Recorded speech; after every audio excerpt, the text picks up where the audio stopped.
Hello friends and welcome to the exams made simple. So अभी तो रात के 2 बजे हुए हैं। As you can see we are back with the Hindu analysis. अब एक्चुअली मैंने 2-3-4 चीज़ें एनालाइज की चैनल के बारे में, कंटेंट के बारे में, सारी चीज़ें मैंने देखा, दूसरे कंटेंट भी देखे मैंने, दूसरे चैनल्स के भी कंटेंट। एक चीज़ जो मुझे समझ में आ रही है कि लोग जो हैं they are missing the whole preparation point of UPSC, और जिधर अपने को ज़्यादा ध्यान देना चाहिए था उधर कम ध्यान दे करके अब बाकी की जो शोबाजी है उसमें ज़्यादा ध्यान जा रहा है। So that was the first point which I found. और बहुत सारे चैनल्स ऐसे जो आपको मतलब बरगला रहे हैं इस कारण से, और आपका जो वल्नरेबिलिटीज़ है उनका फ़ायदा उठा रहे हैं। So we will not do that definitely, but yes, हम चूंकि लेट हो जाते हैं या हम कंटेंट 10 बजे या 11 बजे डालते हैं, इस कारण से हो सकता है कि सही ऑडियंस तक या जिनको ज़रूरत है वाकई में वहाँ तक हमारा कंटेंट नहीं पहुँच पाता है।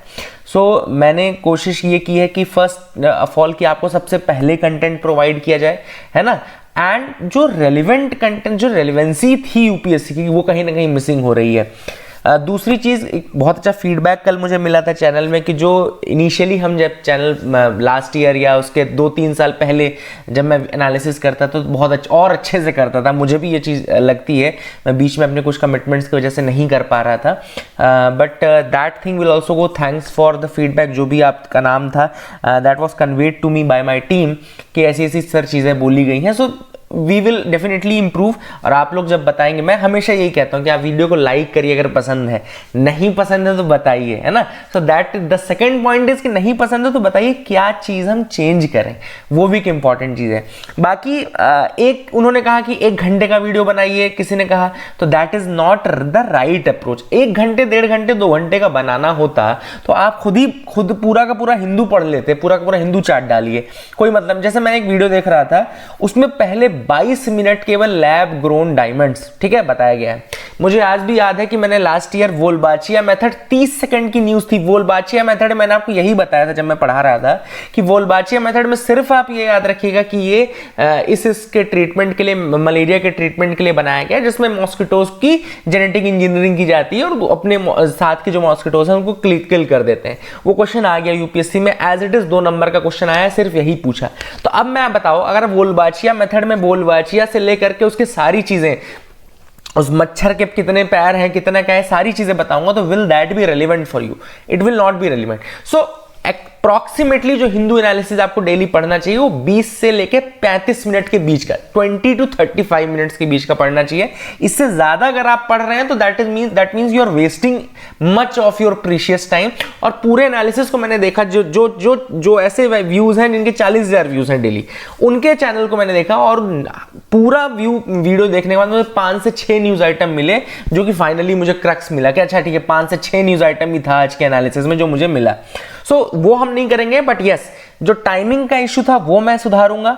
जो मैंने आपसे प्रॉमिस किया कि सबसे पहले कंटेंट, मतलब सबसे पहले कंटेंट, बस आपकी थोड़ी सी इसमें हेल्प ये लगेगी कि please do like it and do comment, है ना। लाइक और कमेंट आप करेंगे तो रीच उससे बढ़ेगी, मैं आपको क्लियर कट बता दूं। तो that is what I expect from you. Hindu analysis मैं आपको हिंदू की वेबसाइट या पेपर से ही कराऊंगा, उसके अलावा मैं और कोई मेथड नहीं फॉलो करूंगा। जो भी एक्स्ट्रा नोट्स हैं वो अपनी वेबसाइट पे मैं ऑलरेडी डालता रहता हूं, ठीक है ना, तो आप वहां से कर सकते हैं। डेली पीडीएफ में आपके साथ शेयर करूंगा। आप हमारा जो टेम्स आईएएस का टेलीग्राम चैनल है या हमारा इंस्टाग्राम पेज है, वो आप जो भी करना है, लाइक करना है, शेयर करते हैं, सब्सक्राइब करते हैं, कैसे करते हैं आप वो देख लीजिएगा। तो आज आपके सामने हिंदू एनालिसिस का ये रिवैम्ड वर्जन एक तरीके से कह सकते हैं। आई होप आपको पसंद आएगा। सबसे पहले अगर हम हिंदू वेबसाइट खोलते हैं thehindu.com, मेरे पास फुल सब्सक्रिप्शन है, all credits to obviously the Hindu कि यूपीएससी के लिए आज भी रेलिवेंट बना है। तो हम स्टार्ट करते हैं फ्रंट पेज। जब बिल्कुल फ्रंट खुलेंगे ना, तो यहाँ प्रीमियम कंटेंट में आपको कुछ टॉपिक्स दिखेंगे, they are very important topics. Premium topics है, इंपॉर्टेंट टॉपिक्स है। पहला टॉपिक है, देखो, why is NATO's steadfast defender 2024 military exercise significant. Let's start with this. हम इसी से स्टार्ट करते हैं। सबसे पहले नेटो की एक्सरसाइज है स्टेडफास्ट डिफेंडर, ये अपने को पता होना चाहिए फर्स्ट थिंग। तो पहला पॉइंट तो आपको क्या हो गया कि नेटो की ही एक्सरसाइज है क्या, स्टेडफास्ट डिफेंडर 2024, ठीक है। अब ये एक्सरसाइज आज नहीं शुरू हुई थी, ये एक्सरसाइज वैसे इनिशियली शुरू हुई है कोल्ड वॉर के टाइम से, है ना। It has started from cold war time, और पहले भी इसका रशिया को अपोज करना एम था और आज भी इसका रशिया को अपोज करना ही एम है। तो आज भी अभी जो ये 2024 का एडिशन है, तो ये देखो यहां पे लिखा हुआ है it started at the end of January, ठीक है ना, and which is seen as a sentiment on statement of solidarity against Russia, मतलब कि ये रशिया के अगेंस्ट एक सॉलिडारिटी का प्रतीक है, क्योंकि रशिया ने यूक्रेन पे हमला किया, 2 साल उस चीज को हो चुके हैं।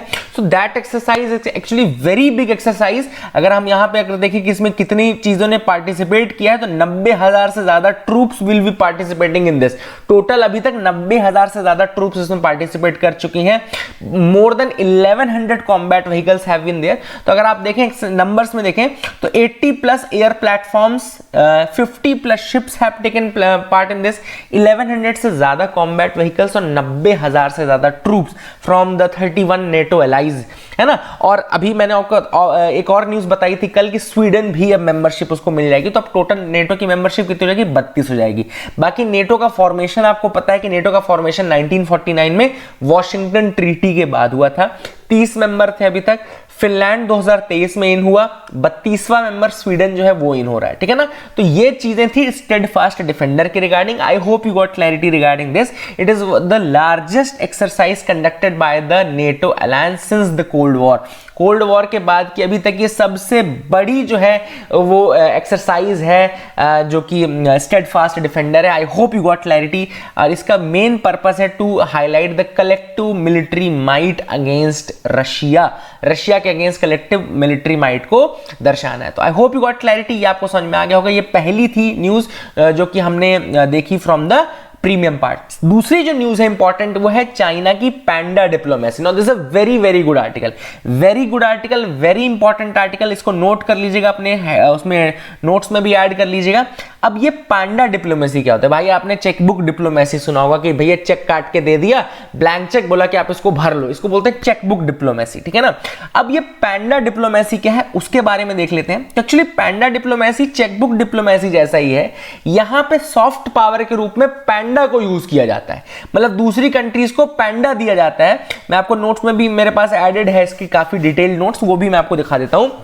तो देखो पैंडा डिप्लोमेसी में कुछ नहीं होता, इसमें आप गिफ्ट करते हैं पैंडा। पहले एक्चुअली मैं आपको चाइना की स्ट्रेटजी भी बताता हूं।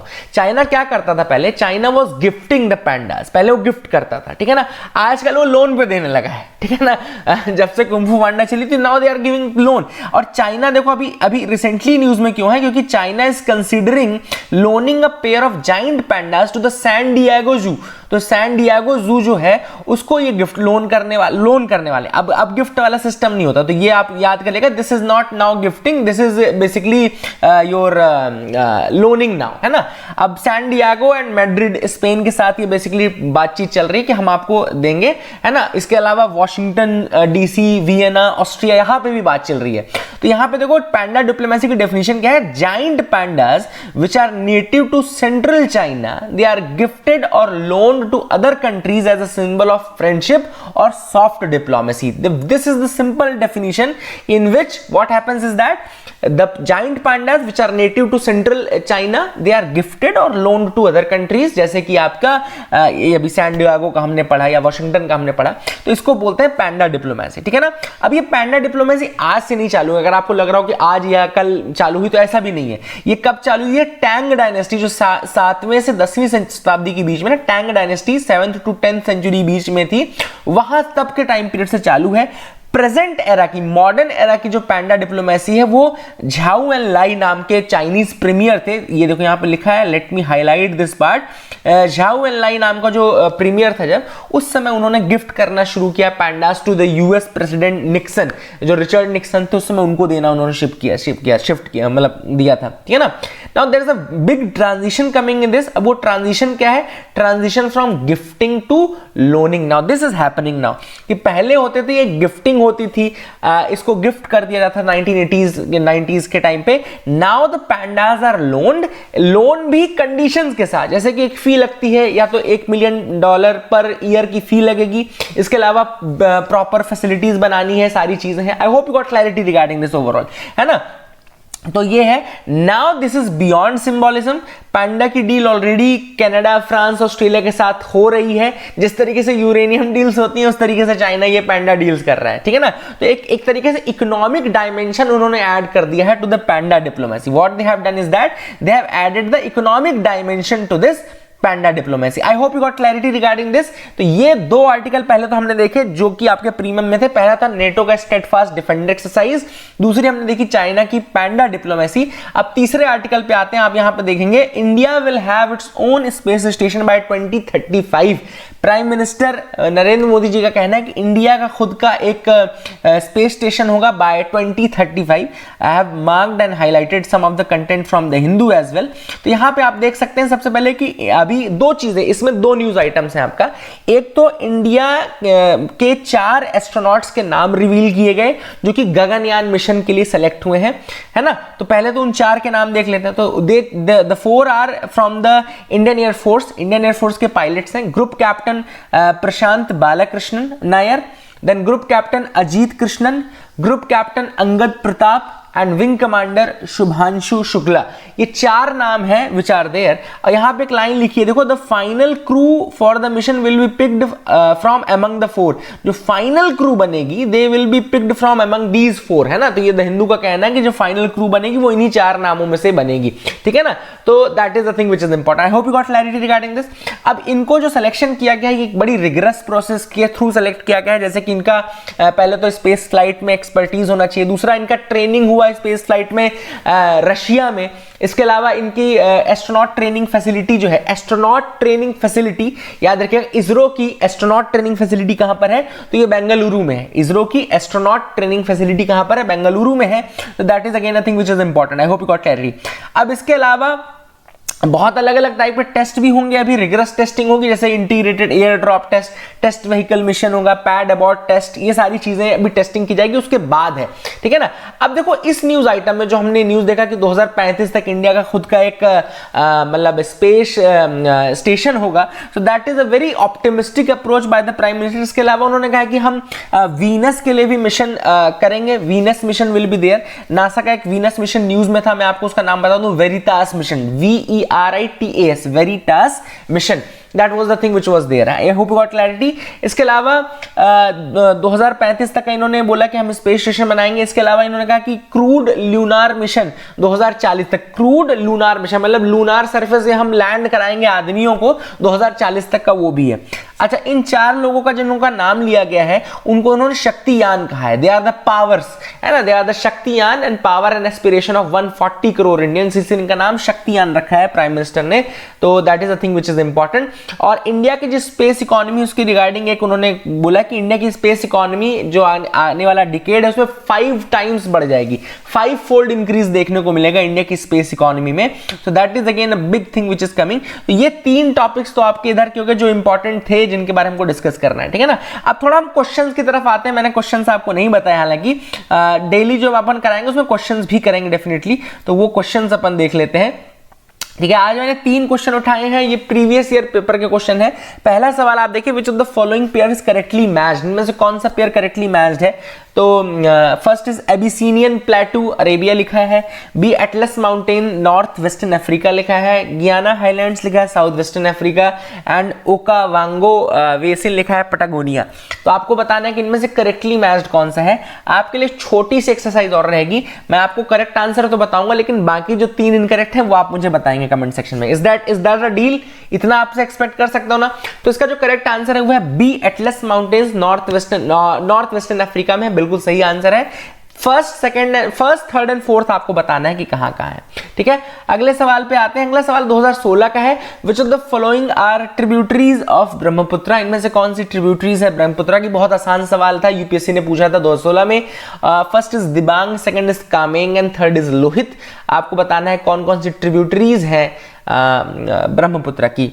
ऑप्शंस आपके सामने है 1 ओनली, 2 एंड 3 ओनली, 1 एंड 3 या 1 2 3। The correct answer for this is, the correct answer is D, है ना, इसका करेक्ट आंसर हो जाएगा डी, आपका करेक्ट आंसर रहेगा। आई hope you got clarity regarding that. अब तीसरे सवाल पे आते हैं। तीसरा सवाल आप देख सकते हैं, इट इज अगेन देयर, तो ओके, सो तीसरा जो सवाल है वो है 1997 का क्वेश्चन। बड़ा प्यारा सवाल है, क्योंकि म्यांमार का मैप बना दिया है और ये साइड में आपको ये एक रिवर की वो दिखा दी, आउटलाइन दिखा दी। अब आपको बताना है कि कौन सी रिवर है। ऑप्शंस आपके सामने है, इरावदी, मेकोंग, छाओ फ्राया या Salveen. This is the question. इसका आंसर आप मुझे कमेंट सेक्शन में करके बताओ। मैप देखो बढ़िया बकायदा, और ये देखो कि ये साइड से जो ईस्टर्न पार्ट है म्यांमार का, वो कौन सी रिवर निकलती है, ठीक है ना। तो ये बता पाओगे तो ठीक, नहीं तो मैं आपको दिखा दूंगा, कोई दिक्कत नहीं। लेट मी शो यू, चलो मैं ये दिखा देता हूँ आज। ये आपको दिख रहा है, ये म्यांमार में साइड से ये सालवीन रिवर है, देखो थालवीन लिखा है उनकी भाषा में, सालवीन रिवर है। और ये इरावदी तो ये बीच से निकलती है, जो बड़ी बीच वाली रिवर है ना, दिस इज द इरावदी। और ये चिंडविन वाली यहाँ है, चिंडविन नदी है, ठीक है ना। तो I hope you got clarity regarding that, ये भी आपको समझ में आ गया होगा। आगे मूव करते हैं, देखते हैं और क्या इंपॉर्टेंट न्यूज आर्टिकल है। तो यहां से हम आ जाते हैं इंडिया वाले पेज पे, some of the news items which are hair.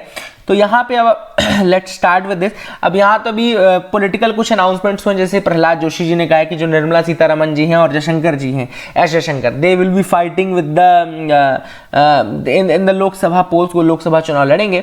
अब हालांकि हम यहाँ पे अपने काम की न्यूज आइटम्स पे आते हैं जो हमको डिस्कस करना है। पहली जो न्यूज यहाँ पे हम डिस्कस करेंगे वो है फॉर्मर सुप्रीम कोर्ट जज AM Khanwilkar ji will be appointed as the will be appointed Lokpal, ठीक है ना। तो यहाँ पे let me come to this part. तो यहाँ पे एक तो इंपॉर्टेंट आपको याद रखना है कि फॉर्मर हाई कोर्ट, ये जो फॉर्मर सुप्रीम कोर्ट जज हैं AM Khanwilkar ji, he has been appointed as the Lokpal chairperson, ठीक है ना। लोकपाल चेयरपर्सन के रूप में सेलेक्ट किया गया इनको। अब एक इंपॉर्टेंट चीज जो है वो हम देख लेते हैं लोकपाल के बारे में, what are the things which are related to Lokpal, जो कि इंपॉर्टेंट है। तो लोकपाल, लोकायुक्त के बारे में आपको बताऊं, जो सबसे पहले कंसेप्ट है लोकपाल का, इट ओरिजिनेटेड इन स्वीडन 1809। सबसे पहले तो आपको याद रखना है कि जो कंसेप्ट है लोकपाल का, इट ओरिजिनेटेड इन स्वीडन इन 1809। इसके अलावा the former law minister Ashok Kumar Sen, he was the first Indian to propose the concept of constitutional ombudsman in parliament। 1960s में ही उस समय जो लॉ मिनिस्टर थे अपने अशोक कुमार सेन जी, उन्होंने कहा था सबसे पहले कि भैया एक काम करो, आप इसको ऑम्बुड्समैन, कॉन्स्टिट्यूशनल ऑम्बुड्समैन एक बनाओ 1960s में। इसके बाद LM सिंघवी जी आए, उन्होंने कॉइन किया टर्म लोकपाल एंड लोकायुक्त 1963 में, है ना। फिर इसके बाद फर्स्ट एडमिनिस्ट्रेटिव रिफॉर्म कमीशन आई 1966 में, जिसने कहा कि हाँ यार ये चीज होनी चाहिए, ठीक है ना।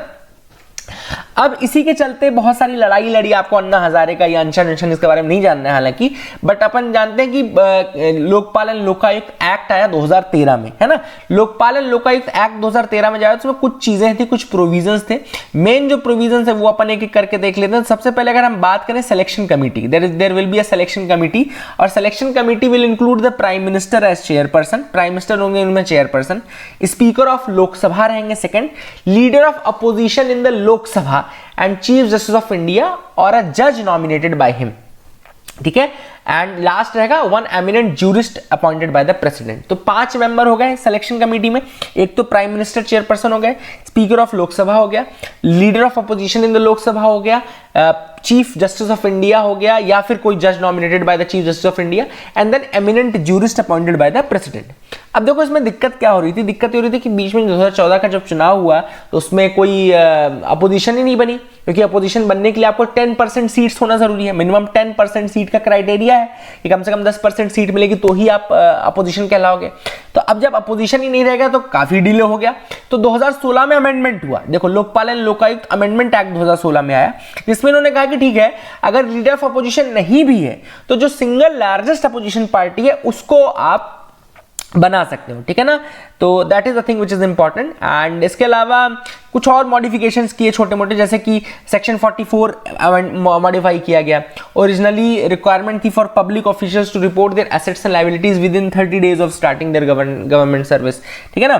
तो वो 30 दिन का जो टाइम फ्रेम था वो हटा दिया गया, और ये कह दिया गया कि जैसे गवर्नमेंट कहेगी उसके अकॉर्डिंग उनको करना। 30 डेज का टाइम पीरियड हटा दिया गया था, ठीक है ना। तो that is the thing which is there. 2016 में अमेंडमेंट हुए। तो ये आपको याद रखना है और उसी के बेसिस में अब हम और चीजें देख लेते हैं। ज्यूरिसडिक्शन की अगर हम बात करें तो लोकपाल का जो ज्यूरिसडिक्शन है उसमें प्राइम मिनिस्टर भी इंक्लूडेड है, मिनिस्टर्स इंक्लूडेड है, members of parliament, group A B C D के जो गवर्नमेंट एम्प्लॉयज वो इंक्लूडेड है। बात करें अगर हम कंपोजिशन की आपके लोकपाल की तो it composed of a chairperson, इसके अलावा maximum of 8 members are there, half of them will be from the judicial members, इसके अलावा ये भी याद रखेगा, है ना। अब देखो अगला ये भी कि 50% जो मेंबर्स रहेंगे they will be belonging to the scheduled caste, scheduled tribe and other backward classes, minorities and women, ठीक है ना। सुपरिंटेंडेंस की बात करें तो it has power of superintendence and direct any investigating agency, जिसमें सीबीआई भी इंक्लूडेड है, for cases referred to it by the Lokpal. Lokpal पे जो केसेस रहेंगे उनको वो रिफर कर सकते हैं सीबीआई के लिए भी या किसी भी संस्था को कर सकते हैं, ठीक है ना। इसके अलावा इनका ज्यूरिसडिक्शन इंक्लूड करता है ऐसे फॉरेन डोनेशंस को which are more than 10 lakh per year under the FCR. ये भी एक इंपॉर्टेंट चीज, I hope you will remember that as well. तो ये सारी चीजें जो थी वो लोकपाल के बारे में थी। I hope you got clarity, आपको समझ में आ गया होगा।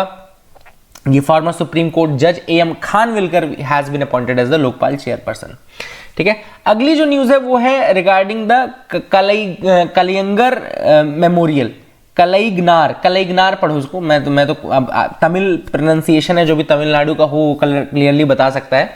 तो Kalaignar memorial it is the first wonder on the second longest beach in the world. अब ये एक्चुअली क्या है मैं आपको बताता हूँ।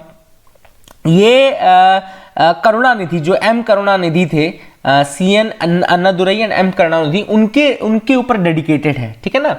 तो ये उनके लिए डेडिकेट किया गया है, उनके ऊपर डेडिकेट किया गया है। अब चीफ मिनिस्टर एम के स्टालिन ने इसको इनॉग्रेट किया है ना, इसका रिवाइज्ड वर्जन। तो ये है कलईगनार मेमोरियल, एंड कलईगनार मेमोरियल में जो न्यूज में आया था वो मैं आपको बता दूं। कलईगनार का मतलब मेन था, कलईगनार का मतलब एक तो उन्होंने लिखा है struggle, the first meaning is struggle and second is victory, struggle and victory. So this is what he has been using this term to मतलब जो अप्रिशिएट है करना है उनकी लाइफ को, करुणानिधि की, अन्नादुरई की, है ना। Chief minister, former chief ministers है दोनों, सीएन अन्नादुरई एंड करुणानिधि, है ना, एम करुणानिधि। तो कलईगनार मेमोरियल जो है it is dedicated to them. I hope you got clarity regarding that as well, ये आप याद रखिएगा, ठीक है। तो दैट इज द थिंग। आगे मूव करते हैं, देखते हैं और क्या इंपॉर्टेंट न्यूज आर्टिकल है जिनके बारे में डिस्कस करना है। तो you can move ahead with me. यहां पे है who is winning the smartphone export race, Vietnam और इंडिया। बहुत अच्छा आर्टिकल आया था आज। इसमें स्मार्टफोन एक्सपोर्ट्स की जो रेस लग रही है वियतनाम और इंडिया में, वियतनाम भी काफी आगे है और इंडिया भी ठीक ठाक चल रहा है। तो अब देखना है कि कौन जीत रहा है। तो यहां पे ऑथर ने बोला कि सबसे पहले इंडिया का जो एम्फेसिस है वो एक तो इलेक्ट्रॉनिक्स में काफी ज्यादा है, स्पेशली स्मार्टफोन्स में काफी ज्यादा है। जैसे इंडिया $5 बिलियन माइलस्टोन पे पहुंच चुका ऑलरेडी एक्सपोर्ट के मामले में। अगर हम बात करें एक्सपोर्ट के मामले में तो ये ऑलरेडी रीच दैट। हालांकि 2019 में हमने नेशनल पॉलिसी ऑन इलेक्ट्रॉनिक्स ले आए थे। क्या लेकर के आए थे? National policy on electronics. कब ले आए थे? 2019 में लाए थे, जिसमें हमारा एम था 600 मिलियन फोन्स, $110 बिलियन का हमको बेचना था बाय 2025, ठीक है। तो अगर हम 2025 के दृश्य से अगर अपना देखें कि कितना हम पहुंच पाए तो we are very far from that target, ठीक है ना। इसके अलावा प्रोडक्शन लिंक्ड इंसेंटिव स्कीम में भी हमने स्मार्टफोन कंपनीज को शिफ्ट किया, काफी उसमें फायदा भी दिया, है ना। एंड इसके अलावा जो हमारा एक्सपोर्ट है करेंटली वो इस समय $10 बिलियन एनुअली चल रहा है, विच इज अ वेरी मतलब 10% ही कह सकते हैं कि आप 10% के आसपास भी नहीं है फ्रॉम आवर टारगेट, है ना। 10% से भी कम है थोड़ा सा। तो इंडिया का स्मार्टफोन एक्सपोर्ट अभी लगभग $10 बिलियन की इंडस्ट्री बन चुका है। $110 बिलियन हम चाहते थे, ठीक है ना। तो that is what has been a major concern for this, ठीक है। इसके अलावा जो मेन चैलेंज है वो high tariff on mobile components के ऊपर बहुत टैरिफ लग रहा है। और इस कारण से हम, क्योंकि बहुत सारा माल तो हमारा बाहर से आता है भैया, ताइवान में हम डिपेंडेंट है, ऐसी कंट्रीज पे हम डिपेंडेंट है। That is the reason why उनके हाई टैरिफ के कारण हमारे लिए बहुत ज्यादा मतलब कॉस्टली पड़ रहा है, इसीलिए हम इतना एक्सपोर्ट नहीं कर पा रहे हैं, ठीक है ना। हालांकि गवर्नमेंट ने काफी चीजें यहाँ पे चेंज की थी, एक्सपोर्ट इंपोर्ट ड्यूटी कम की थी, ये सारी चीजें ताकि प्राइसेस कम रहे, बट दैट इज अगेन अभी भी बहुत ज्यादा है फिर भी। अब यहाँ पे ऑथर ने कंपैरिजन किया है वियतनाम के साथ। तो पहले इंडिया की रैंक बताए कि India rank 7th with little over 2.5% export share, falling short of the 2025 target. 2025 का टारगेट हम शॉर्ट हो गए, हम नहीं कर पाए, ठीक है ना। और हमारा जो रैंक है वो 7th रैंक है अभी ओवरऑल ओवरऑल एक्सपोर्ट में अगर हम बात करें तो अगर वियतनाम की हम बात करें, वियतनाम का शेयर बढ़ चुका है 12%। बाय 2022 वियतनाम इज एक्सपोर्टिंग 12%, आप देख सकते हैं। It has surpassed South Korea to become the second largest smartphone exporter. तो वियतनाम जो है वो सेकंड लार्जेस्ट स्मार्टफोन एक्सपोर्टर बन चुका है और वहीं पे उसने साउथ कोरिया को भी काफी ज्यादा उसने मतलब कहना चाहिए आप सरपास कर दिया है। नंबर 1 पे कौन है? नंबर 1 पे नो डाउट कौन सी कंट्री रहेगी? China. China is still dominating and हालांकि they are faced changing trend with Vietnam gaining export share, but still China is dominating the market. China अभी भी नंबर 1 ही है। तो I hope you got clarity regarding that. ये भी आपको समझ में आ गया होगा। ये न्यूज भी मैंने आपको बता दी। अगली न्यूज है, देखते हैं और क्या न्यूज है। Election commission science MOU with bank Indian bank association and post office for voter outreach. तो यहाँ छोटी सी न्यूज है, बहुत बड़ी न्यूज नहीं है। इलेक्शन कमीशन ऑफ इंडिया का मेन काम तो क्या है भैया, वोटर की अवेयरनेस को बढ़ाना है। इसीलिए इलेक्शन कमीशन ने टाई अप किया है इंडियन बैंक्स एसोसिएशन और डिपार्टमेंट ऑफ पोस्ट के साथ, ताकि जो इलेक्टोरल आउटरीच है of the upcoming Lok Sabha elections वो बढ़ाई जा सके, ठीक है ना। अब इसमें एक बड़ा सवाल आता है कि भैया इंडियन बैंक्स एसोसिएशन क्या वाला है, ठीक है ना। तो इंडियन बैंक्स एसोसिएशन के बारे में आपको बता दूं, इंडियन बैंक्स एसोसिएशन का जो फॉर्मेशन है वो 1946 में हुआ था। It was formed in 1946 and it is a representative body of management of banking in India. India में जो बैंकिंग ऑपरेशंस है उसकी ये रिप्रेजेंटेटिव बॉडी है IBA। ये बनाई गई थी for the development, coordination and strengthening of the Indian banking. Bharat की जो बैंकिंग है उसको स्ट्रेंथन करने के लिए और ज्यादा कोऑर्डिनेटेड बनाने के लिए इसको बनाया गया था, ठीक है ना। मेंबर्स की बात करें तो मेंबर्स इसमें पहले 1946 में जब 22 मेंबर्स थे, केवल 22 बैंकिंग कंपनीज कहना चाहिए मेंबर्स थे, और अभी करंटली इसमें 237 बैंकिंग कंपनीज हैं विच आर ऑपरेटिंग, है ना। तो that is a big leap in that case. ये आपको हो गया regarding this. I hope you got clarity regarding this, आपको समझ में आ गया होगा, ठीक है। तो we can move to the science page. अब मैं आपको दिखाता हूं साइंस। देखो ये पेजेस कैसे मिलते हैं, जब आप इस पे जाएंगे ना, यहाँ पे आपको साइंस पेज, टेक्नोलॉजी पेज सारे मिल जाएंगे। तो अब हम साइंस पेज पे आ जाते हैं। साइंस पेज की एक न्यूज इंपॉर्टेंट थी जो मैं आपको बताना चाहता था। First US moon lander in 52 years touches down but sends weak signal. अब यहां पे 52 सालों के बाद, आफ्टर 52 ईयर्स, 1972 में लास्ट हुआ था मिशन यूएस का जो मून लैंडर था। अभी 52 साल के बाद यूएस ने फिर से एक मून लैंडर भेजा और ये इस बार उन्होंने प्राइवेट पार्टनर के थ्रू भेजा। याद रखिएगा प्राइवेट पार्टनर का नाम क्या है, कंपनी का नाम है IM यानी कि इंट्यूटिव मशीन्स। मैंने आपको कल बताया था एडिटोरियल में, इंट्यूटिव मशीन्स इसका नाम है। इसका स्पेसक्राफ्ट जो था उसका नाम है Odysseus. The name of the spacecraft is Odysseus. और ये जो प्राइवेट स्पेसक्राफ्ट है ये सक्सेसफुली लैंड हुआ मून में ऑन February 22, 22 फरवरी को सक्सेसफुली ये लैंड हुआ।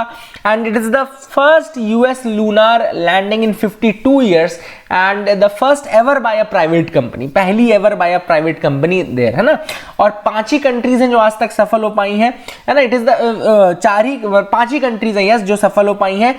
दे are Japan, Russia, China, India और यूएसए, ठीक है ना। 5 कंट्रीज कौन कौन सी हैं? Japan, Russia, China, India and USA. India हालांकि पहली कंट्री जो कि साउथ पोल पे लैंड करी फर्स्ट टाइम, है ना।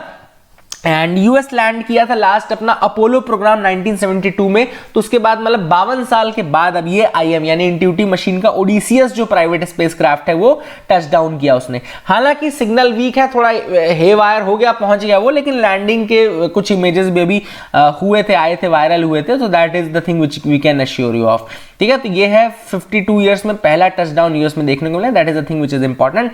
और मूव करते हैं आगे, देखते हैं और क्या इंपॉर्टेंट आर्टिकल है जिनके बारे में हमको डिस्कस करना है। तो अब हम आ जाते हैं ओपिनियन यानी कि एडिटोरियल पेज पे, ठीक है। तो अब यहाँ पे आप आ जाएंगे, देखेंगे तो देयर आर 2 एडिटोरियल्स।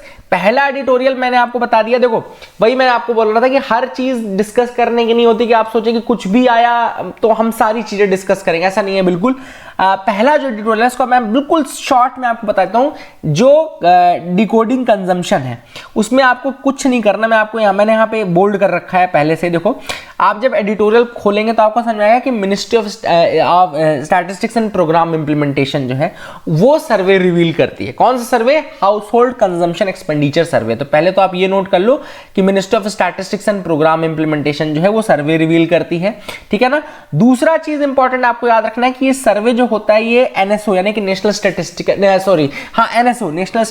ऑर्गेनाइजेशन, पहले एनएसएसओ बोलते थे इसको, नेशनल सैंपल सर्वे ऑफिस बोलते थे, अब इसको एनएसओ यानी कि नेशनल स्टैटिस्टिकल ऑर्गेनाइजेशन बोलते हैं। वो कंडक्ट करता है, हर 5 साल में करता है। अब आपके दिमाग में आना चाहिए कि सर हर 5 साल में करता है तो 18 में क्यों नहीं किया? तो 18 में रिवील इसलिए नहीं किया क्योंकि उनका ये कहना था कि जो क्वालिटी इश्यूज हैं, डेटा के साथ क्वालिटी इश्यूज हैं, जीएसटी, डीमोनेटाइजेशन, ये सारी चीजें चल रही थी उस समय, इसलिए उनका कहना था कि क्वालिटी इश्यूज है, क्वालिटी इश्यूज के कारण हम आपको डेटा नहीं प्रोवाइड कर सकते। That was the thing which was there. I hope you got clarity regarding that as well, ठीक है ना। अब ऑथर का ये कहना है कि अभी जो डेटा रिलीज हुआ है उसमें ये बताया गया कि जो हाउस होल्ड कंजम्पशन एक्सपेंडिचर है, मतलब पर कैपिटा मंथली जो average house hold consumption expenditure है वो बढ़ गया है। सिटीज में वो 33.5% बढ़ गया है ना, और रूरल एरियाज में वो 40.8% बढ़ चुका है। 40.8%, 40.4% रूरल एरियाज में बढ़ा है और 33.5 वो अर्बन सिटीज में बढ़ा है। तो that is what has been mentioned by this report, ठीक है ना। तो ऑथर ने हालांकि ये कहा है कि अभी क्लियर पिक्चर नहीं आई है। क्यों नहीं आई? क्योंकि अभी भी कुछ डेटा मिसमैच है। मतलब कि अगर मतलब इतना ज्यादा बढ़ रहा है तो वो कवर, मतलब इतना आपको स्टैंडर्ड में ग्रोथ क्यों नहीं दिख रहा है लोगों की? पहला सवाल जो ऑथर का कहना है वो ये कहना है। दूसरा ऑथर का कहना है कि अगर ग्रोथ अपन ओवरऑल देखें ना तो ये दिख जरूर रहा है 46% और ऑल, बट वो जो मतलब इन्फ्लेशन के ग्रोथ रेट के बराबर नहीं है ना। It is not in the percentage wise, आप परसेंटेज वाइज मत देखिएगा, ओवरऑल मैं बताऊं कि अगर आप इन्फ्लेशन को कवर करने की कोशिश करो तो नहीं कवर हो पा रहा। तो यही चीज ऑथर ने 2 क्वेश्चन उठाए कि लेट द न्यू डेटा कम, और डेटा आ जाए, अभी लेटेस्ट वाला जो भी जुलाई में सर्वे हुआ है होगा, कंप्लीट होगा, तो उसके बाद आप डिसाइड करिएगा कि पॉवर्टी में क्या डिफरेंसेस आए, ठीक है ना। तो ये एडिटोरियल हमको डिस्कस नहीं करना था, मैंने आपको बता दिया। दूसरा जो एडिटोरियल है वो हम डिस्कस करेंगे, यह है burden of power on India's astronauts and the Indian space policy. अब ये जो आर्टिकल है वो इंडियन स्पेस पॉलिसी की रिगार्डिंग है और इसमें किस तरीके से हमको अप्रोच करना चाहिए उसके ऊपर ये आर्टिकल लिखा गया है। तो let me tell you about some finer points of this. सबसे पहले तो ऑथर ने बताया कि 4 एयरफोर्स के पायलट्स के नाम रिवील किए गए, ठीक है ना, उनके नाम मैंने आपको ऑलरेडी बता दिए हैं। इसके बाद ऑथर ने कहा कि जो इंडियन स्पेस रिसर्च ऑर्गेनाइजेशन है वो 2 टेस्ट फ्लाइट्स करेगा, 2024 में एक करेगा, एक 2025 में करेगा, और इसका एम रहेगा कि 2025 में जो क्रूड मिशन है, गगनयान है, उसकी सफलता हमारा मेन एम है, ठीक है, दैट इज वेरी गुड। अब ऑथर ने कहा कि जो हमारा फोकस होना चाहिए वो पॉलिटिक्स से हटकर के होना चाहिए। क्या होता है, ऑथर का जो मेन व्यू पॉइंट है उसमें ये है कि even the space sector is getting politicised. कहीं ना कहीं हम उसको अपने पॉलिटिकल फर्वर के लिए यूज करते हैं, अपने पॉलिटिकल मोटिव के लिए यूज करने लगते हैं। That should not happen. This is the first point with the author is said. Second जो ऑथर का पॉइंट है वो है डेमोक्रेटाइजेशन ऑफ स्पेस एक्सप्लोरेशन।